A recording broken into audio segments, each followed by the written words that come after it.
Bienvenidos a Acho, ¿qué dices? Muy buenos días, bienvenidos a un nuevo análisis.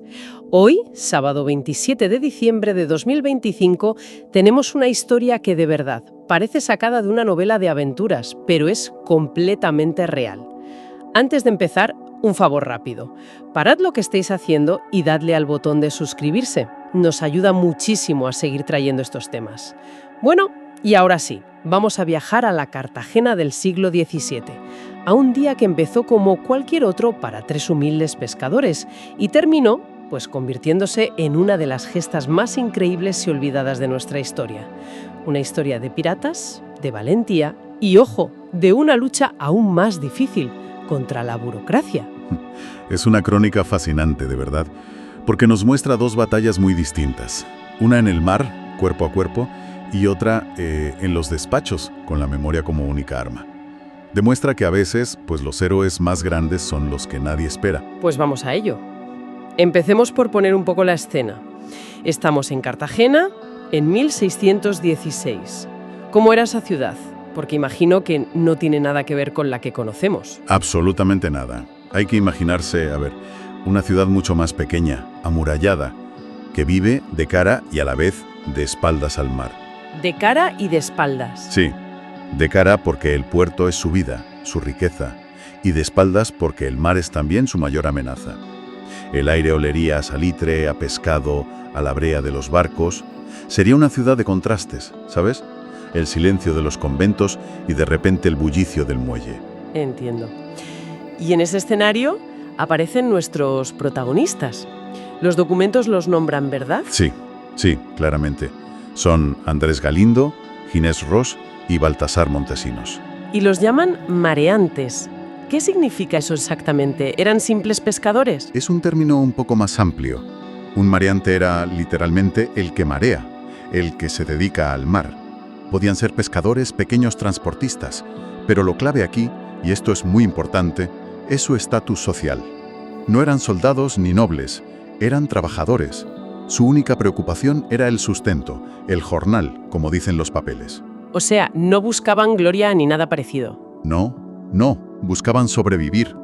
Y eso hace que todo lo que ocurre después sea todavía más extraordinario. ¿Y sabemos algo más de ellos? ¿Algún detalle personal? Muy poco, como es habitual en estos documentos, pero podemos intuir cosas. Andrés Galindo, por cómo actúa después, debía ser el veterano, el líder del grupo. El de la experiencia. Exacto. Ginés Ros, quizá el más joven, el más enérgico, que aún veía el mar como una aventura. Y el tercero era Baltasar Montesinos. Sí. Y sobre él hay un detalle. En una nota al margen se menciona una cojera notable. Y es un detalle que lo humaniza mucho. Ya. Esa cojera seguramente no era de una batalla, sino de una vida de frío, de humedad, en el mar. Eran hombres curtidos por el trabajo, no por la guerra. Vale, tenemos la escena. Tres trabajadores del mar, un día cualquiera de 1616, salen a faenar en sus barcas, que imagino serían, pues, botes pequeños. Muy pequeños. Los documentos hablan de dos barcas de remo. Vamos, lo que serían poco más que cáscaras de nuez, para pesca de bajura, para no alejarse de la costa. Y aquí es donde la rutina se rompe por completo. Se topan con algo inesperado. Se encuentran de frente con un bergantín de piratas berberiscos. Un barco de guerra, rápido, con velas latinas, con decenas de hombres armados. Espera un momento. 3 hombres en 2 barquitos contra un barco pirata.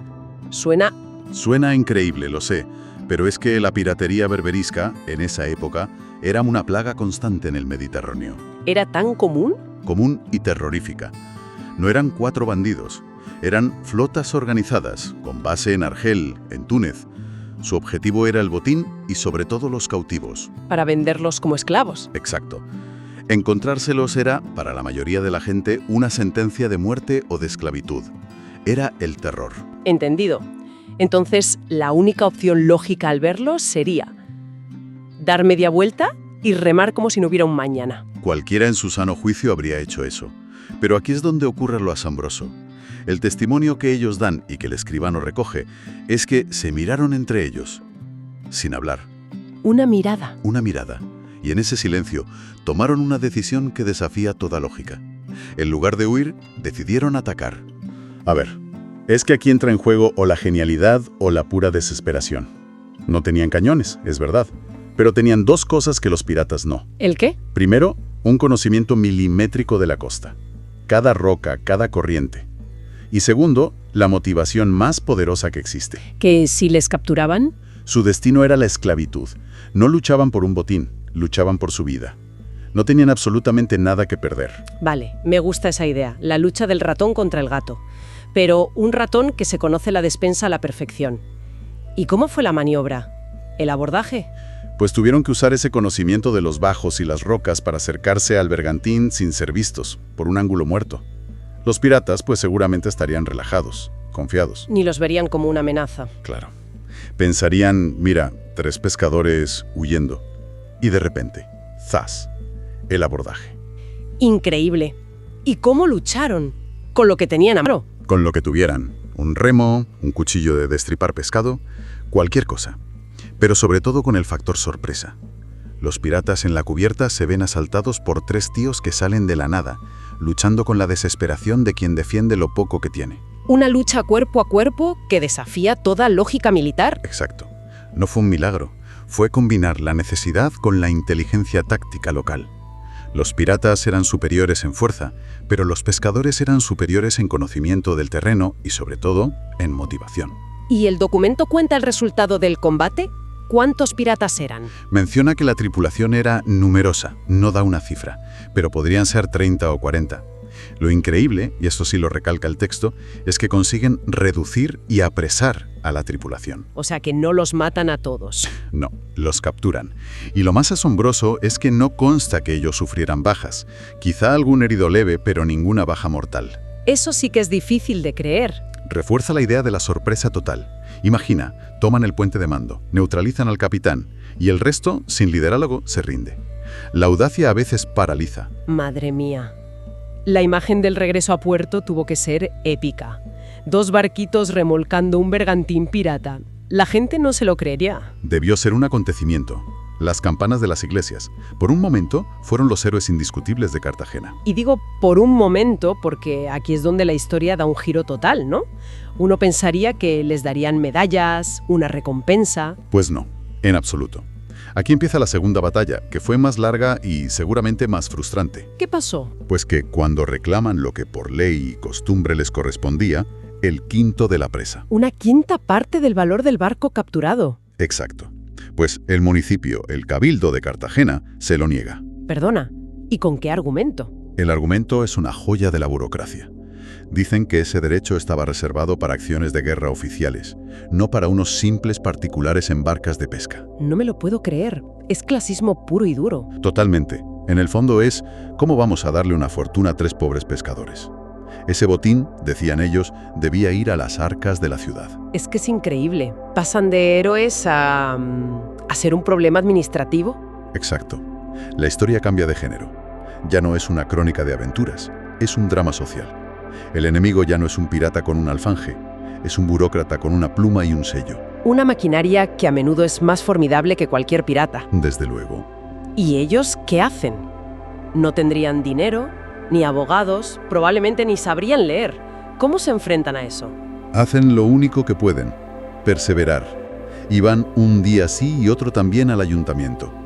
Y aquí es donde la figura de Andrés Galindo, el veterano, se agiganta. ¿Por qué él?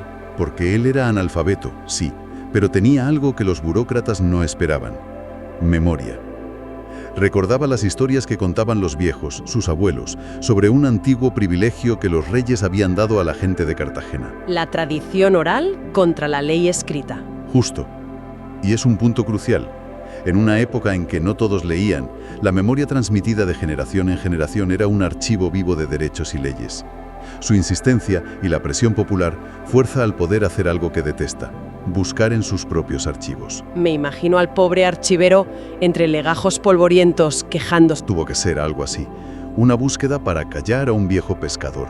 Y entonces, sorpresa, aparece el documento. ¿Lo encuentran? Lo encuentran, una provisión real, firmada y sellada, que confirmaba explícitamente ese antiguo privilegio. Daba derecho a cualquier vecino de Cartagena que apresara un navío enemigo a recibir, efectivamente, el quinto de la presa. La prueba irrefutable. El as en la manga definitivo.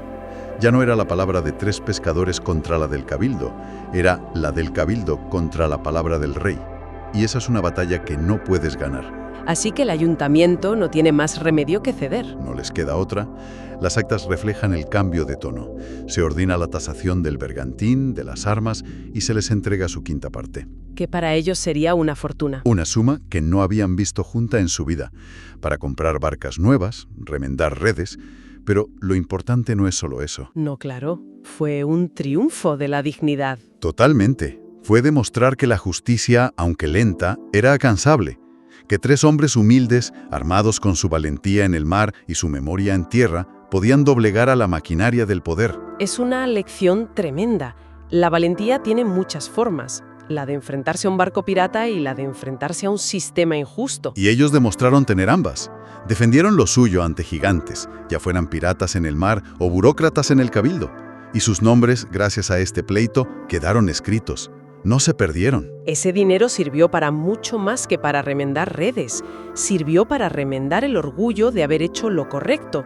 Sus nombres ya no están solo en un papel viejo, son parte de la esencia de esa Cartagena que no se rinde. Y fíjate, la historia de Andrés, Ginés y Baltasar nos deja una pregunta importante flotando en el aire. A ver. Ellos ganaron porque recordaban sus derechos, transmitidos por sus abuelos. ¿Cuántos derechos y libertades ganados por quienes nos precedieron podríamos estar perdiendo hoy simplemente porque hemos dejado de contar sus historias? Y hemos olvidado por qué se luchó por ellos. Una reflexión muy potente para terminar. Gracias por acompañarnos en este viaje a la Cartagena del siglo XVII. Ha sido extraordinario. Nos escuchamos en la próxima.